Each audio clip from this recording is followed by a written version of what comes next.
दोस्तों, क्रिकेट के मैदान पर अक्सर कई किस्से ऐसे हुए हैं जिन्हें कम से कम जेंटलमैन गेम का हिस्सा तो नहीं कहा जा सकता है। कभी लड़ाई, कभी गाली गलौज, तो कभी कोई और विवाद। लेकिन आज हम आपको एक ऐसा किस्सा सुनाने जा रहे हैं जहां अंपायर और क्रिकेटर के बीच बवाल हुआ था, और बवाल भी ऐसा कि क्रिकेट का इतिहास बदल गया। वो बवाल जिसने क्रिकेट के नियमों को बदलने पर मजबूर कर दिया। तो चलिए शुरू करते हैं। 7 दिसंबर 1987 की बात है। इंग्लैंड और पाकिस्तान के बीच एक टेस्ट मैच शुरू हुआ। मैदान फैसलाबाद का था। वनडे वर्ल्ड कप खत्म होने के बाद सीरीज शुरू हुई थी और इंग्लैंड पाकिस्तान के बीच पारा थोड़ा बढ़ा हुआ था। इस मैच में इंग्लैंड ने पहले बल्लेबाजी की और 292 का स्कोर बनाया। मैच के दूसरे दिन पाकिस्तान की बल्लेबाजी आ गई। 77 रन बनते बनते पाकिस्तान के 5 विकेट गिर चुके थे, यानी पाकिस्तान टीम दबाव में थी। अब इंग्लैंड के कप्तान माइक गेटिंग ने एक बदलाव किया। उन्होंने एडी हेमिंग्स को गेंद सौंप दी। जैसे ही वो बॉल फेंकने वाले थे, स्क्वायर अंपायर की फील्ड पर खड़े पाकिस्तानी अंपायर शकूर राणा ने खेल रोक दिया। किस्से में आगे बढ़ने से पहले आपको बता दे शकूर राणा कौन थे। शकूर राणा कभी पाकिस्तान के लिए कोई इंटरनेशनल मैच नहीं खेल पाए, लेकिन फर्स्ट क्लास मैच जरूर खेले थे। बंटवारे से पहले वो पंजाब के अमृतसर में पैदा हुए और बंटवारे के बाद पाकिस्तान चले गए। अब वापस मैच पर लौटते हैं। शकूर राणा ने मैच इसलिए रोका था क्योंकि बॉलर के बॉल फेंकने के बीच में ही कप्तान माइक गेटिंग फील्ड चेंज कर रहे थे, जो नियम के अनुसार गलत था। ऐसे में शकूर राणा ने मैच रुकवाया। तब तक बॉल फेंकी जा चुकी थी, तो उस बॉल को डेड बॉल करार दिया गया। बस फिर क्या, माइक गेटिंग भड़क गए। उस दौरे पर पाकिस्तानी अंपायर पहले से ही विवादों में बने हुए थे। ऐसे में इंग्लिश खिलाड़ी उन अंपायर से नाराज थे। शायद माइक गेटिंग का सारा गुस्सा वही निकल गया। वो एग्रेसिव तरीके से शकूर राणा के पास पहुँचे और भिड़ गए। दूसरी ओर शकूर राणा भी गालियां दे रहे थे। दोनों के बीच तगड़ी गाली गलौज हुई।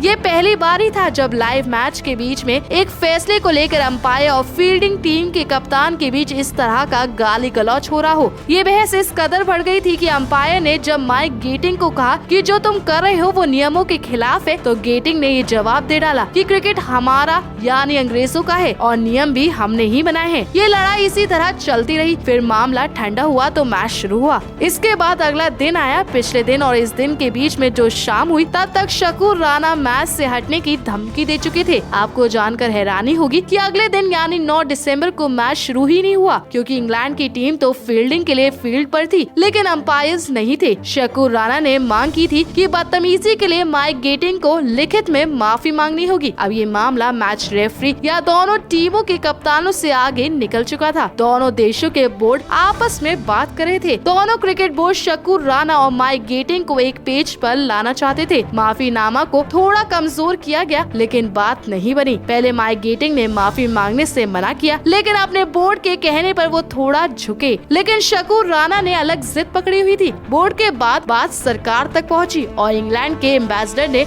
इसमें दखल दिया। इसी घेमा घेमी में पूरा दिन का खेल नहीं हो पाया। अब अगला दिन आया। सरकार की दखल के बाद माइक गेटिंग लिखित माफी मांगने पर राजी हुए। उन्होंने अपने बर्ताव के लिए शकूर राणा से माफी मांगी। मैच किसी तरह शुरू हो गया। कुछ देर के लिए खेल हुआ, लेकिन फिर बुरी रोशनी की वजह से खेल फिर रुक गया। इस मैच का नतीजा नहीं निकल पाया और मैच ड्रॉ हो गया। बाद में इस टेस्ट सीरीज को पाकिस्तान ने 1-0 से अपने नाम किया, लेकिन ये सीरीज इस विवाद के लिए हमेशा याद की गई। इसी घटना के बाद सभी बोर्ड्स ने इस तरह की सीरीज में कम से कम एक न्यूट्रल अंपायर्स की नियुक्ति की अपील की और ये पूरा कैंपेन चला और आईसीसी को इसके लिए फैसला लेना पड़ा।